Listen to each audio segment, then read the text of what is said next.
The Unconventional Therapist's Guide to Nothing.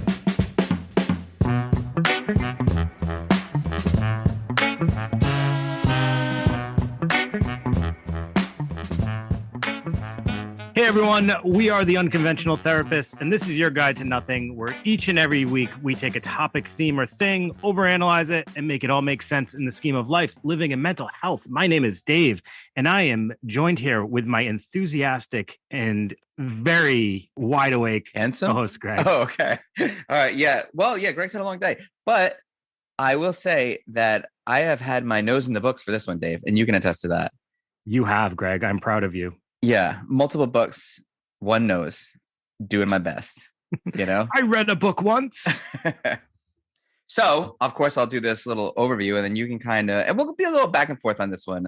But what we're talking about here is at the end of May in 1921, a suburb of Tulsa, Greenwood, also known as Black Wall Street, would be the scene of a massacre. The assault would leave 35 blocks burned to the ground, 1,200 homes, 600 businesses, 9,000 homeless, and hundreds shot dead or burned alive. Talking about the Tulsa Race Riot? Is that what you've heard it called? Or the Tulsa Race Massacre? I would call it the Tulsa Race Massacre. Okay. I've seen both. It's a massacre, is what it is. Yes. And it's really a really dark spot that I don't think too many people know about. Which there's a reason for.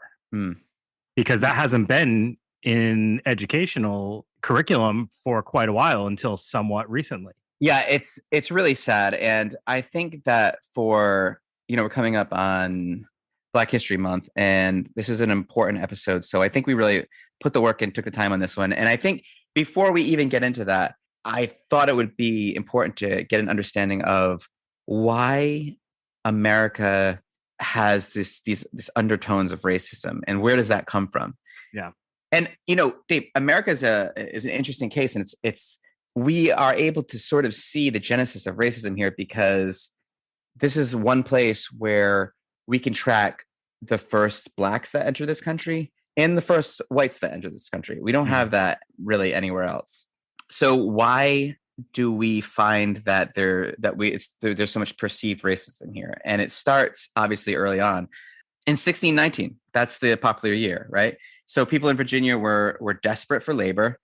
They needed to grow food, survive, and they needed tobacco for export. They needed people to work, and they were starving, literally dying in droves. And there's a little excerpt from a petition at the time, and it says, "Driven through insufferable hunger to eat those things which nature most abhorred, the flesh and excrement of man, as well of our own nation as of Indian, digged by some out of his grave after he laid buried 3 days." So these people are starving, these people in Virginia, and they need people to work for them. And what they saw was a solution in the natives, but that wasn't so it's not like they were looking for something, a specific color. Like they weren't prejudiced of a specific color. So first they thought, how about the natives? And this wasn't going to work because the natives knew the land and they would be impossible to sort of round up that way. But black slaves were an option because they had been being used by the Portuguese and the Spanish for decades, right? So that's what we did. This was like an institution that was legal and regularized, and we exploited it. So the black slaves were in a terrible position, pulled from their land and their culture, and they were extra vulnerable because they didn't know the land, they didn't know the language. And that might make you feel like, well, was that like a less advanced civilization? But that wasn't the case at all. That statement actually reminded me of the episode we did on hoodoo. And we talked about taking people away from their homes and taking you away from your culture, and how that leaves you vulnerable, almost feeling defenseless.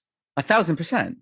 And it's the reason why we're able to get those people is because they were just as or more advanced than us.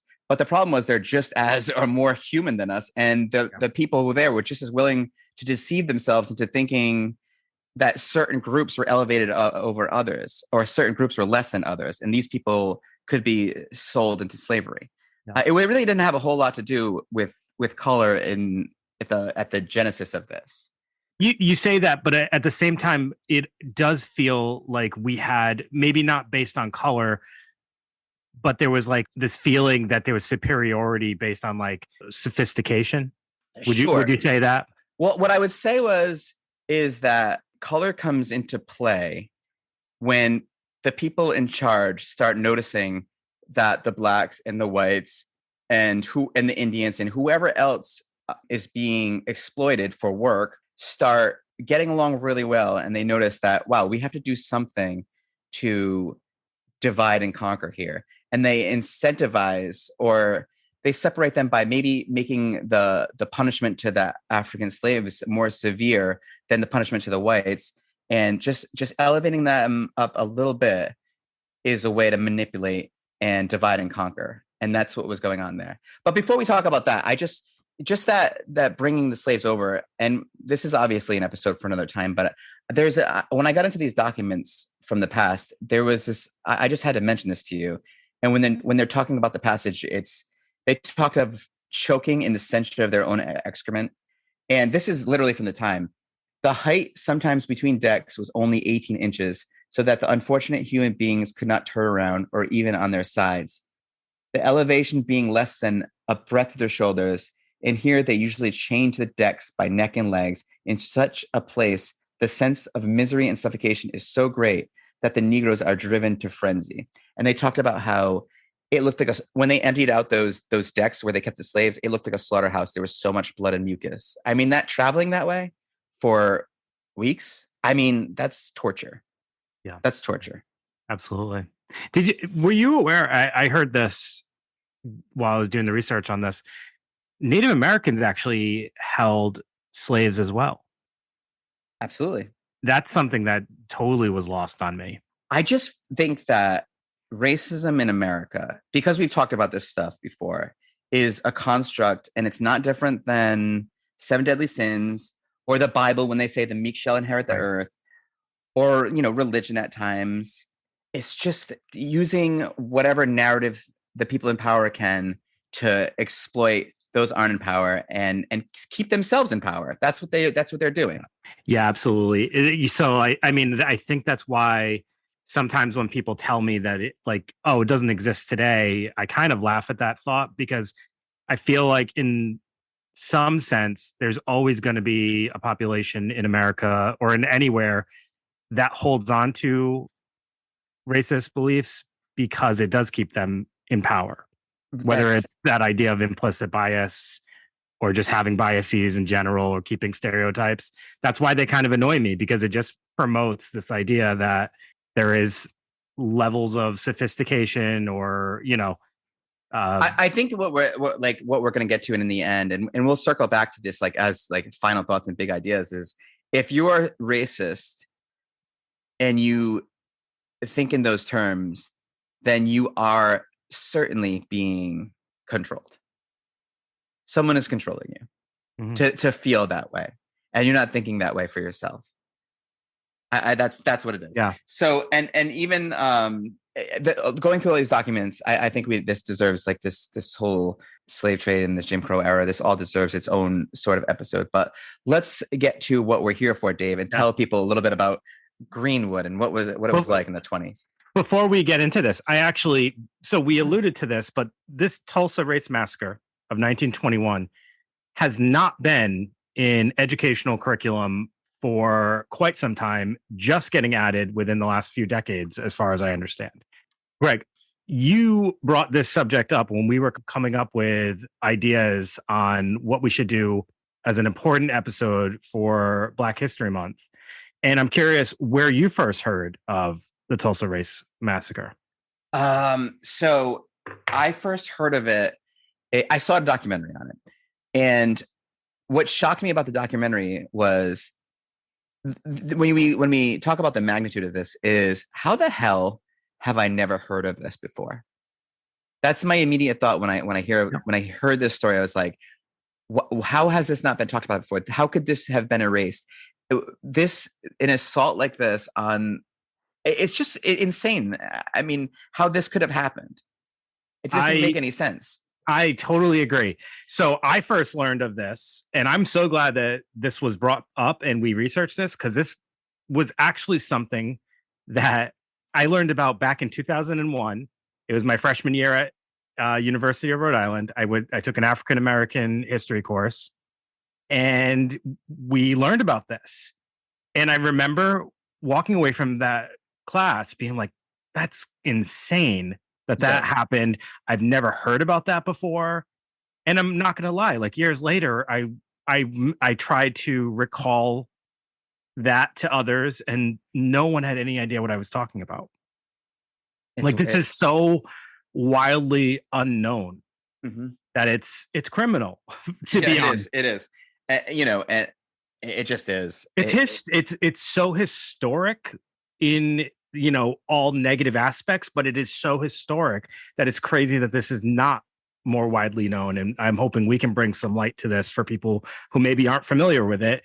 And if you are, then hopefully you'll enjoy just hearing us kind of chat about it and kind of talk about our thoughts about why this happened, I guess.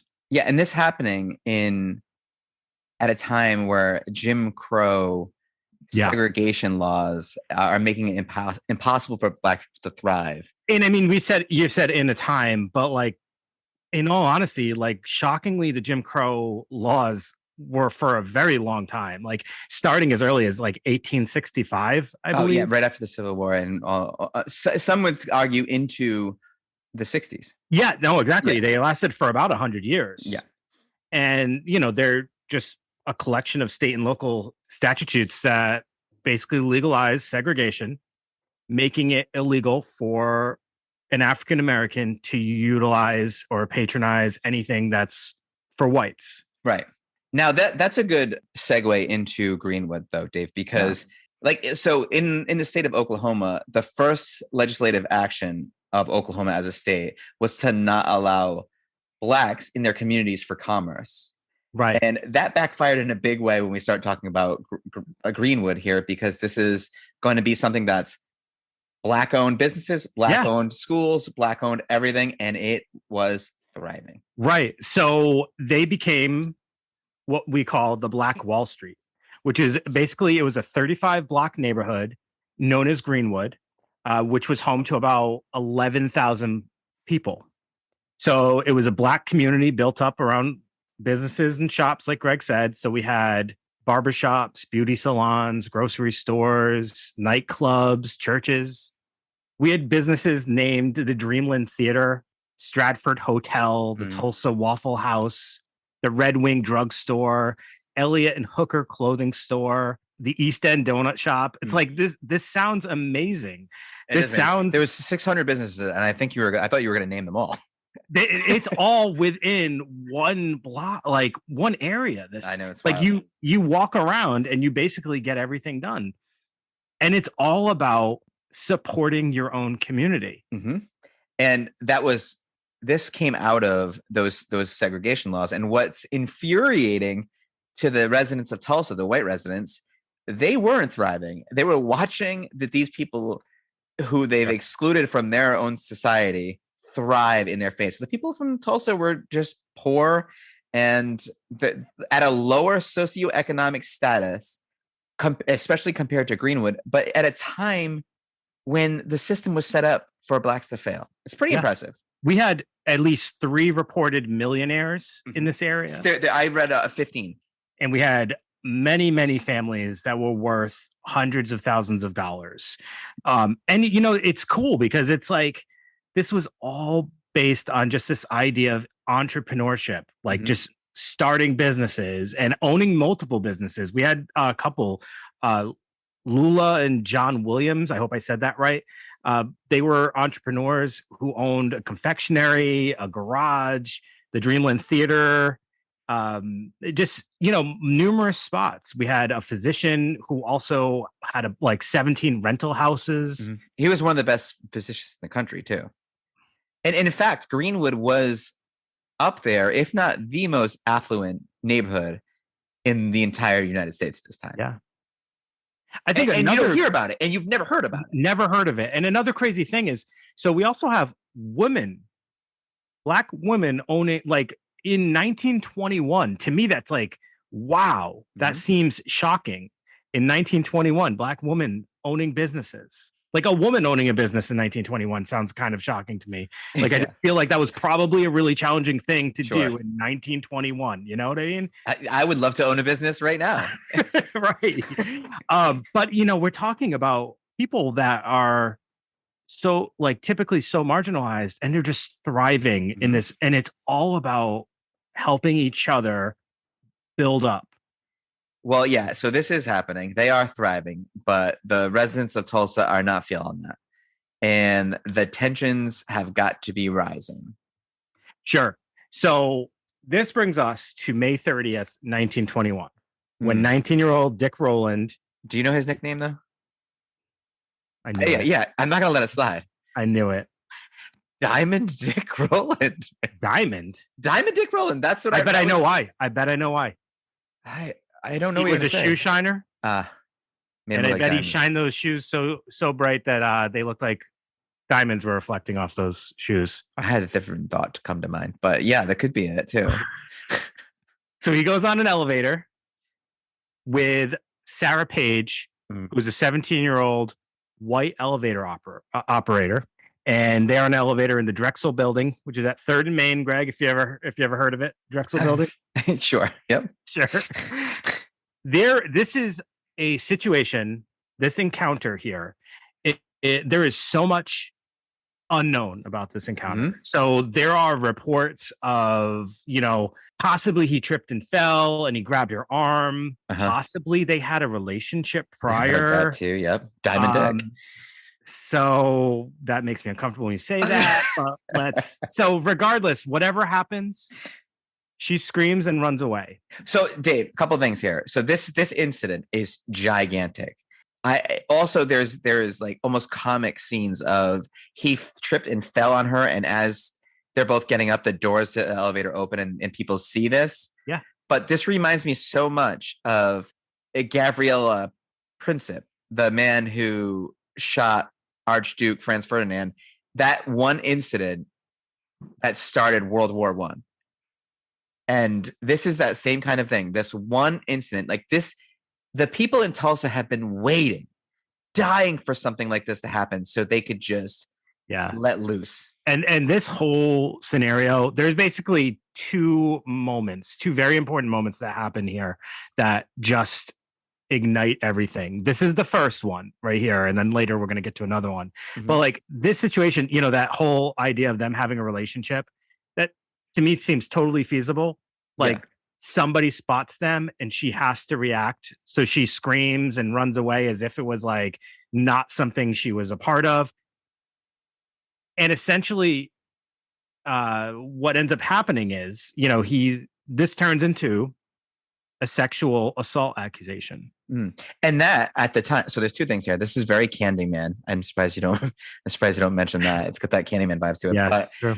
That whole narrative that a black man is going to steal your white woman was popularized by that movie Birth of a Nation at the time, and it portrays the KKK coming through and saving white women from these ravenous black men. So that is what's sort of priming those people at the time. That quote you just said right there, that is something that it resonates because it's something that's been used prior. I think it was the Atlanta Massacre or something like that, where that was kind of the phrase that was used as far as protecting and away from that, this beast of a black man, which is like, it's so it's just like this fear, like building idea concept that they're trying to draw. Well, it's flipping what's going on. So Dick Rowland is, by all accounts, a handsome man. If he's from Greenwood, he's probably doing better than Sarah Page.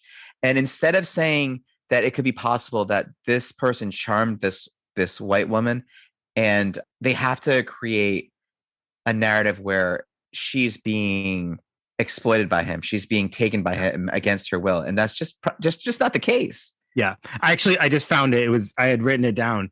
It was in 1906, the Atlanta race riot. They used the the quote, the black rapist beast, and prosperous blacks were attacked and moved out of a section of Atlanta. This is super similar. Like, I have to look more into that Atlanta race riot. That might be an episode itself, because very similar themes here. They're using that kind of as the mantra, but similar. They're trying to drive them out of an area that they wanted. So Tulsa police arrest Rowland the following day and start an investigation. Here is the Tulsa Tribune runs an article the next day. So that was on May 30th. The next day, May 31st, they run an inflammatory report with the tagline, "Nab Negro for attacking girl in elevator." So the Tulsa Tribune is literally, and I apologize for my language, a piece of shit. Like, their narrative about race sparks so much in the beginning and in the end. And I'll get to that later too. But like, this just ignites a white mob pretty much just congregates immediately, getting ready to, it's like a lynch mob. Yeah. And they end up at the courthouse, and then a mob of, a group of black individuals, a lot of them who were World War I veterans, arrive as well, and they're armed. 75 men, but 75 black men, World War I badass veterans. Yeah. And 1,000 white men. 1,000. So they go there, the black World War I veterans, and whoever else that group consisted of, they go there to offer to protect Rowland, because basically they understand what's going to happen. Mm-hmm. Right now, we're in, like we said, the Jim Crow era, like, which lynching happened on an average every other day for 3 decades. Yeah. So lynching, for those of us who don't know, is typically hanging, but it's taking justice into your own hands outside of the law. It's typically a racial thing. And Tulsa, this area was brutal. Oklahoma was brutal as far as this goes. This was not something that would be uncommon to happen in this area. No, but there was a new sheriff, McCullough, and he at first seems like he's going to be. He tells the white rioters, "Hey, listen, this isn't going to go down like this. We're going to do this the right way. There's going to be a trial," knowing the outcome of the trial. But he's making it seem like he's a good, fair sheriff. Yeah. But somehow doesn't things kind of like escalate? And he's got Rowland barricaded on the top floor at this point, and he turns away the black Tulsans, who he turns them away twice, actually. So they must go offer their protection, get turned away, then they come back later doing the same thing. So he turns them away twice. Fear is just heightened on their end. Authorities are taking, like, other than just saying like no and like barricading him from the group, they're not really doing anything to calm the situation. Though they're just kind of allowing everybody to kind of fester in the fear. So it's not helping the situation. As the black men are leaving the second time, a white man attempts to disarm a black veteran. Mm-hmm. This is another one of those points where it's like, we don't know exactly like the exact details, but a gunshot is fired. Somebody fires a gun, and that just ignites everything. That is like the final thing that needed to happen to justify a riot. And so it begins. Yeah. And so the outnumbered African Americans all retreat to the Greenwood district. June 1st, early morning hours, Greenwood is just looted and burned by white rioters. And this is devastating. Mm-hmm. So the governor, Robertson, he declares martial law, and the National Guard troops arrive in Tulsa. They begin to assist firemen in putting out fires, because every place is being burned. They take out African Americans out of the hands of vigilantes and imprison all of them. Yeah, they arrest the black citizens. No whites were arrested during this whole thing. Over 6,000 people are held at Convention Hall and fairgrounds for as long as 8 days. So like you said, there's no white individuals being held. I mean, and the things that were going on, like people dragged by cars, people shot in the street, uh, elderly couples murdered in their beds.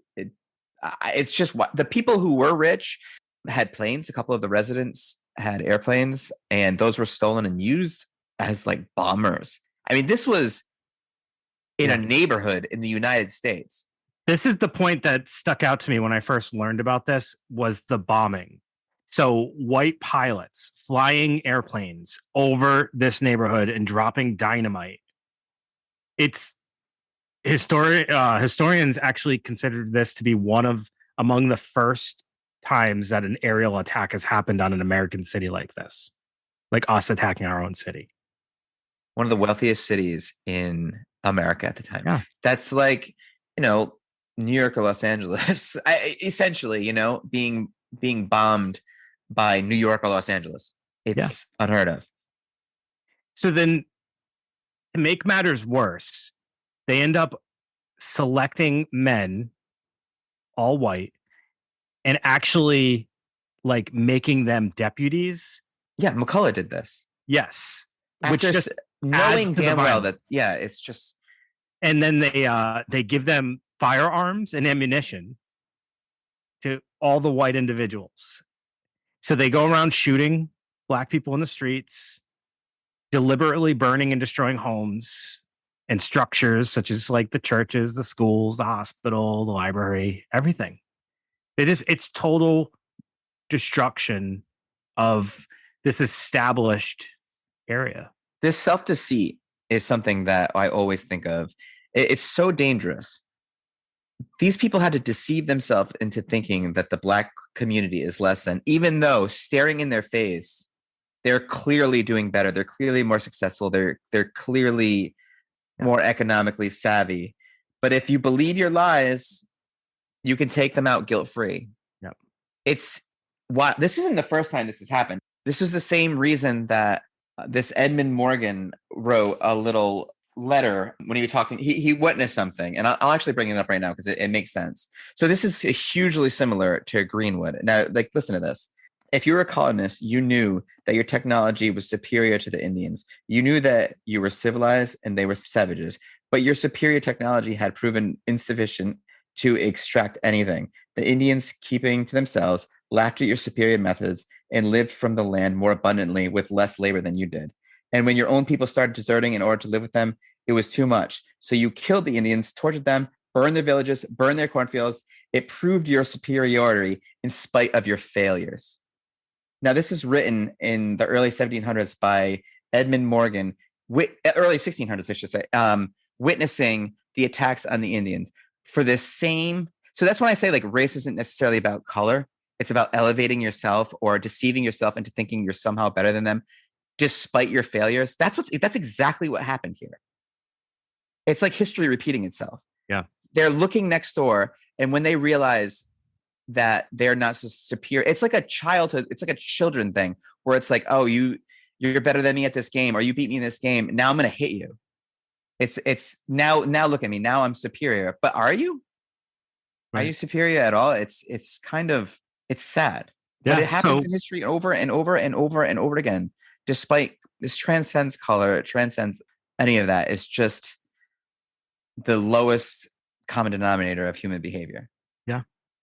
I mean, it transcends color to an extent, but then it also doesn't, because we can't just ignore how color is a factor and how some races this has happened to on repeated occasions. You know what I mean? Yeah. Well, I mean, it's about creating an other and deceiving yourself into believing they're inferior, and then getting others to buy in, like the masses. Yeah. That's how we're controlled. On a positive or uplifting note, I shouldn't say positive. On an uplifting note, it is nice to know that the Black Tulsans didn't just roll over. They did fight valiantly, and they tried their best to protect their homes and their businesses and their community. But ultimately, I mean, as you mentioned, the numbers, like it wasn't going to pan out for them. Like you're talking about a mob of 1,000 and there's 75 of them, like right off the bat. There was no way that they would be able to, outpower them. So 25 hours later, the violence finally ceases and the 35 city blocks are completely charred. 800 people are being treated for injuries, and the reports at that time begin at 36, but historians believe as many as 300 probably died. Mm-hmm. Yeah, what the official record was like, what did they say? Like 30 something? Yeah, it's 36. They say. Yeah, that's impossible. Yeah. And this is sad too. The bodies of those killed were stacked in mass graves and or river. Well, it's a cover up. Yeah. I mean, you can't, what are you going to do? It's like the whole narrative was erased. So you had to hide bodies. How can you say there's 35 dead and where's all those gravestones? You know what I mean? This is a very, very dark time. And I know that I keep saying like it's not about color, and I know doesn't sound accurate, and it's probably it's just my thoughts on this. I don't know. Obviously, some of it's about color. There obviously color is used as a weapon. So I guess what I'm saying is this is more class exploitation. A small gift of status was given to the whites, or a small gift of status was given to the Indians to elevate them, and that's how we're controlled. And we see it today, like even politically. Like if typically Republicans, you'll see a small gift of status given to poor blacks, or I mean poor whites, and maybe rich blacks. And with Democrats, you'll see small gifts of status given to poor blacks and rich whites, like in academia. The thing that I see as being hopeful to all this is, despite this system that in my mind is clearly used to keep us separate and at odds, and for whatever reason, so that we can't because to get all of us together is too dangerous.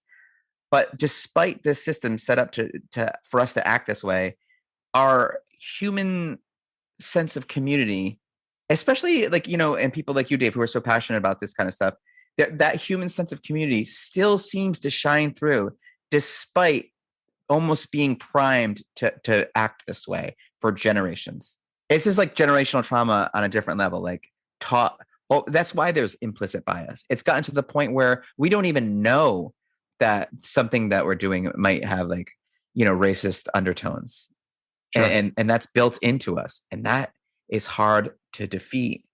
What do you do? I'm sorry. This is a big subject. And I spent a lot of time trying to understand it. And I still feel like I'm in the weeds with it. Here's something that kind of helps bring some understanding to it. The Tulsa Tribune the next day does an editorial with the headline, "It must not happen again." If I said that headline to you, what would your automatic thought be? It must not happen again, meaning the massacre must not happen again. This uncontrollable violence that took place must not happen again. No. Cryptic.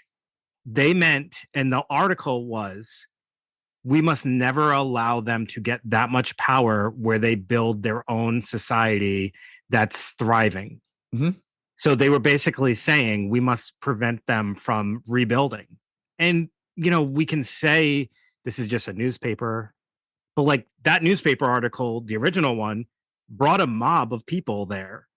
And then what follows is we see a lack of responsibility as far as helping to rebuild from anyone in mm-hmm. charge, in power. The government doesn't offer anything. No, and the only people that were indicted for this whole thing were 20 black residents. Yeah. How is that possible? Even Dick Rowland, the charges were later dismissed. So that's at least thankfully. Dick Rowland must have been like, "Oh my God. I can't believe this." He's just watching from upstairs in the He's like, what? Yeah.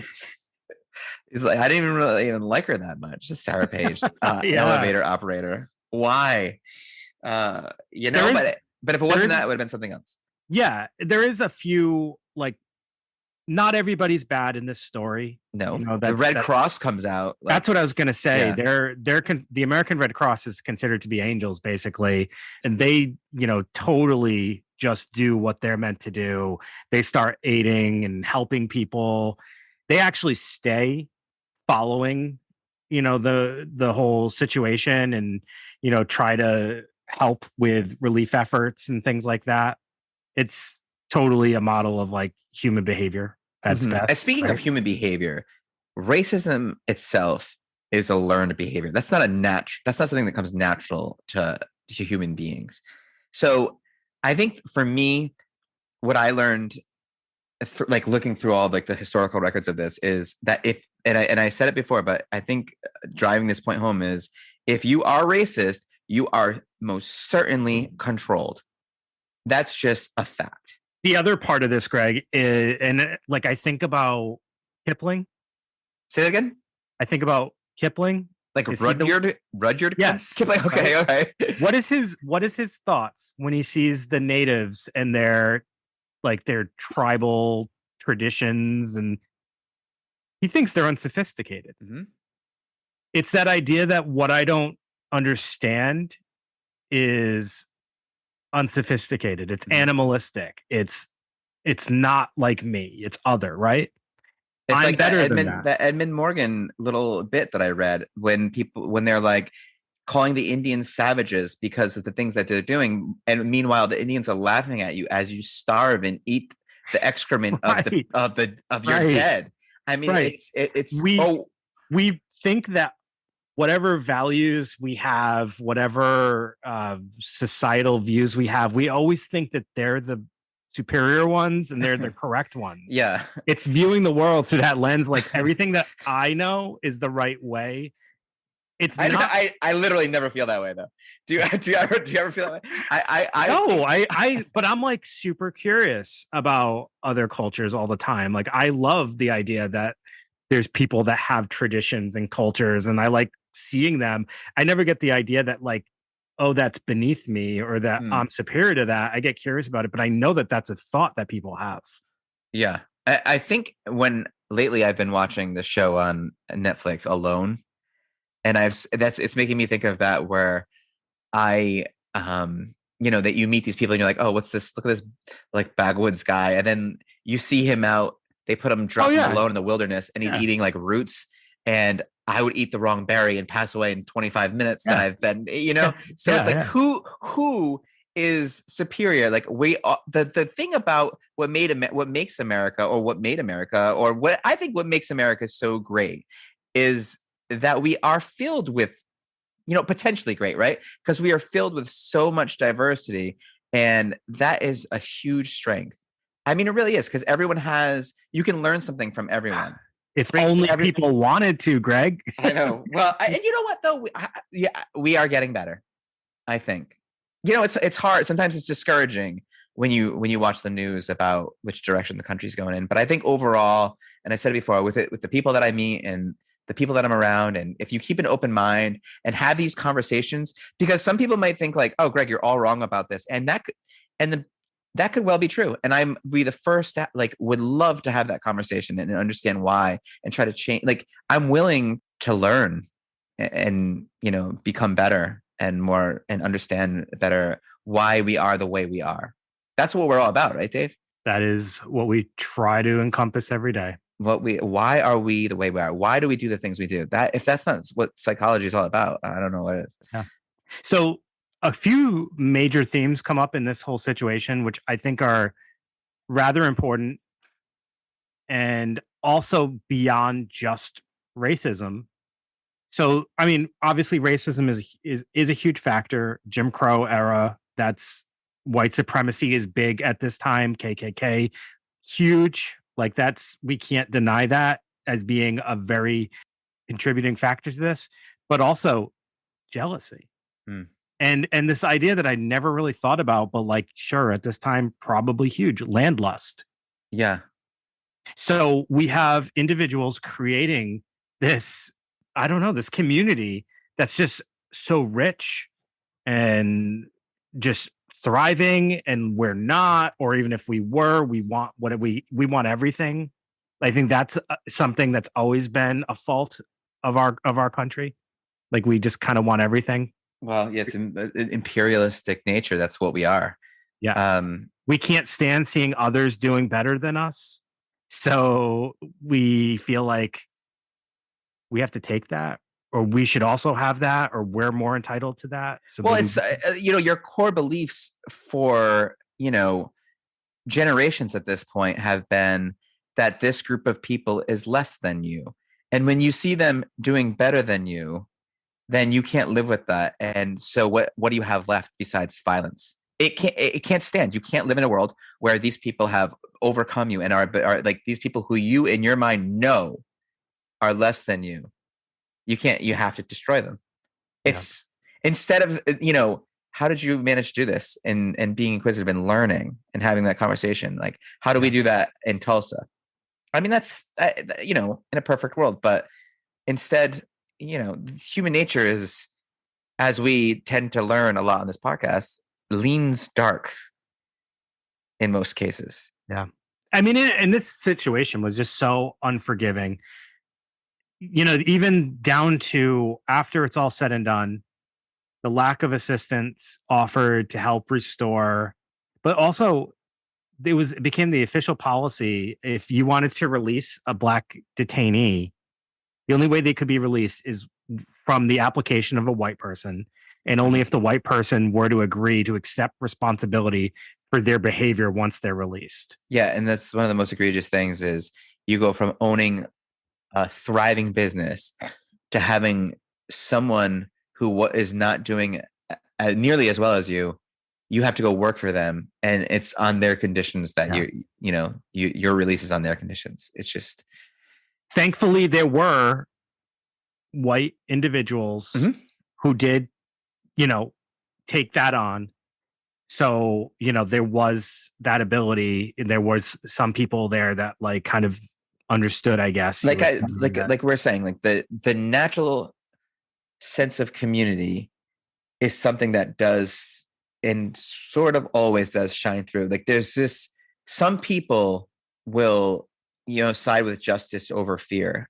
It's like in the Holocaust where they would always say the best of us didn't make it, and there would be people who saw someone on the ground, and there was some people who just left them there and deceived themselves into thinking something that they're less than, or they're that's their fate, whatever. But then there were some people, despite those horrific conditions, who did the right thing. And that's why there's hope for humanity. It's not just your environment that controls your ethics and who you are. There is something deeper inside of us. And some of us, our values come through no matter what. And some don't.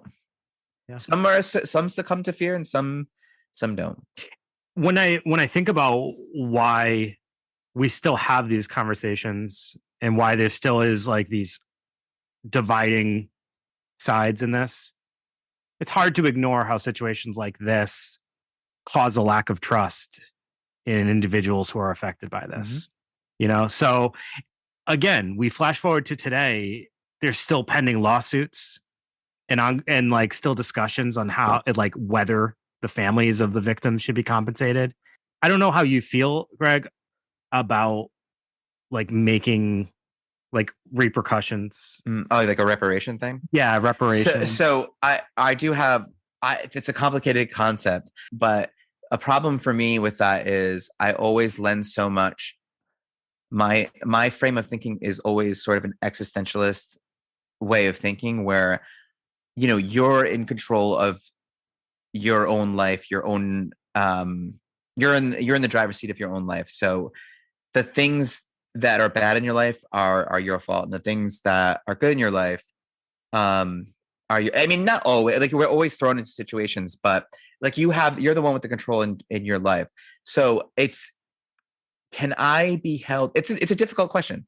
Do those people deserve justice? Absolutely. But can you or I be held responsible for something our great grandfathers did? So like even if my father commits a horrific atrocity, maybe slays an entire family, and they never really got their justice, and my father's long gone, am I responsible am I justice?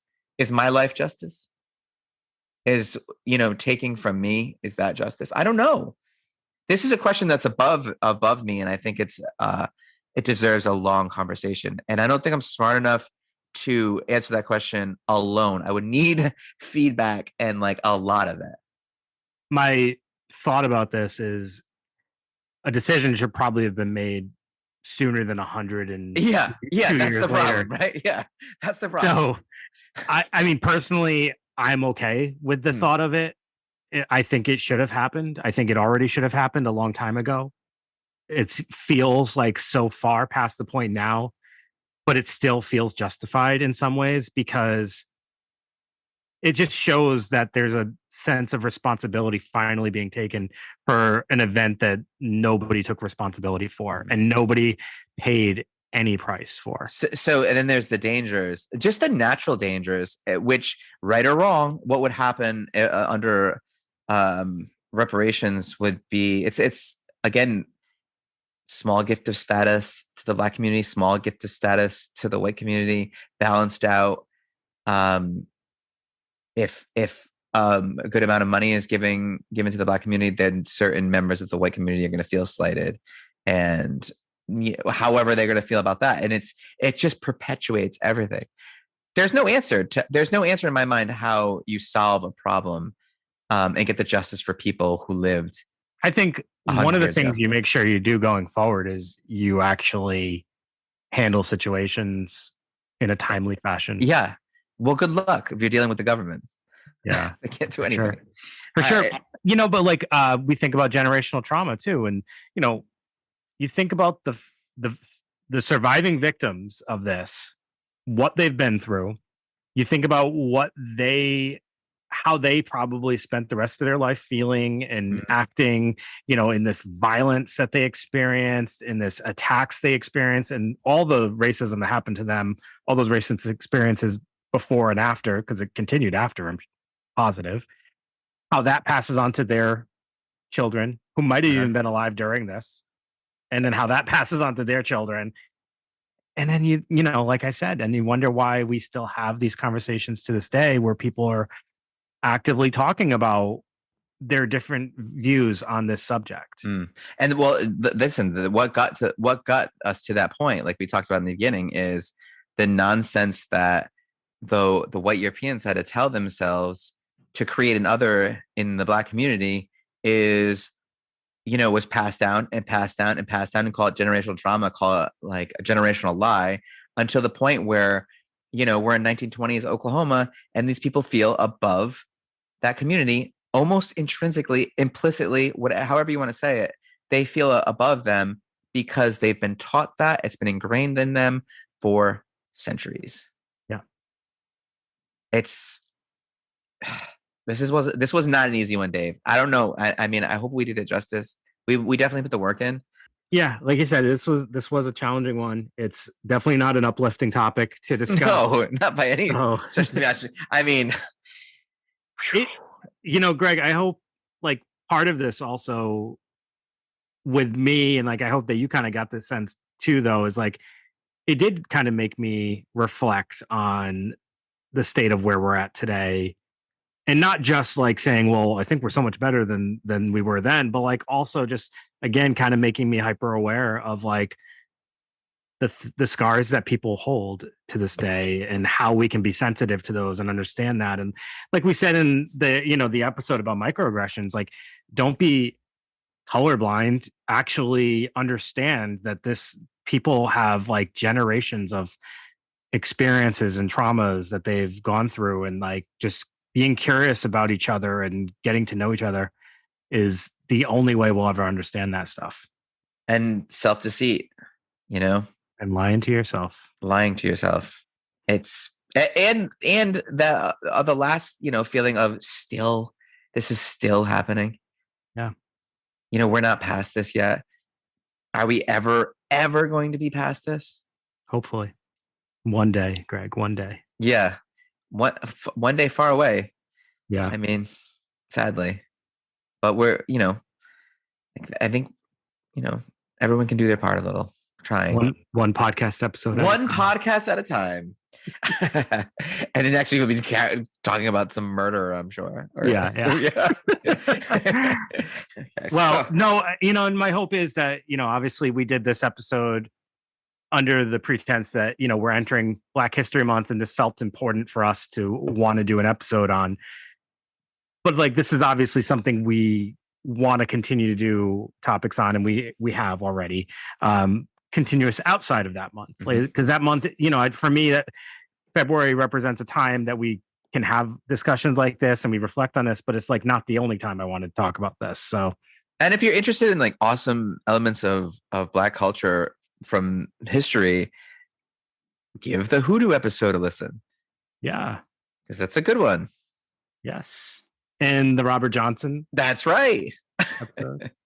Okay. Well, Dave, I think we did something. We did something. We definitely did something. This was a thing we did, and we're hoping it's okay. Yep. This is that moment we have like almost every episode except for, I feel like for some reason we're pretty comfortable with the serial killer one. Yeah. Well, you're talking about that feeling where it's like it's never like a Dave thing. It's always like, am I going to be canceled? No, I'm just like, I hope that this is received okay. Yeah. I hope that people are okay with this. I hope that Greg's not canceled. Always. Then I'm probably going to have to cancel the whole podcast. Yeah. Welcome. It's you're going to have to, like, my kids will do it. It's Dave and Dave. Hello, my fellow Dave. Yeah. So, well, the thing is, we're trying to open up dialogue, and that's all these podcasts are about, is having these conversations. And we would love to continue the conversation with the people who listen if they want to talk about it some more. Like that's always a thing. Yeah. And, I think we're both really hyper aware of our own personal attributes and kind of the limitations that those give us. So, there's a movie, and I keep thinking about it as we're having this conversation. I just watched it the other day, called You People, with Jonah Hill and Eddie Murphy. Oh yeah, see, and that doesn't interest me. And I actually enjoyed it quite a bit. And Jonah Hill is a podcaster in it, and he has an African American friend that he does it with. And I was like, man, I wish I was Jonah Hill and I had an African American friend to do a podcast with. Oh, I do. It's just not this one. Okay. Yeah, you have that. Yeah. It's not this one. And then you have one with me. Yeah. Which is just cool too. Which is all right. No, but this was a pleasure. Thank you guys for listening. If you made it to this far, as we always say, please leave a rating and review if you like what you hear. If you don't, please just keep your words in your head and don't say them out loud. Yeah, write a letter. Write a letter and keep it. So we will see you guys next week. Have a great night. Sayonara. Good night. Bon voyage. Bon voyage.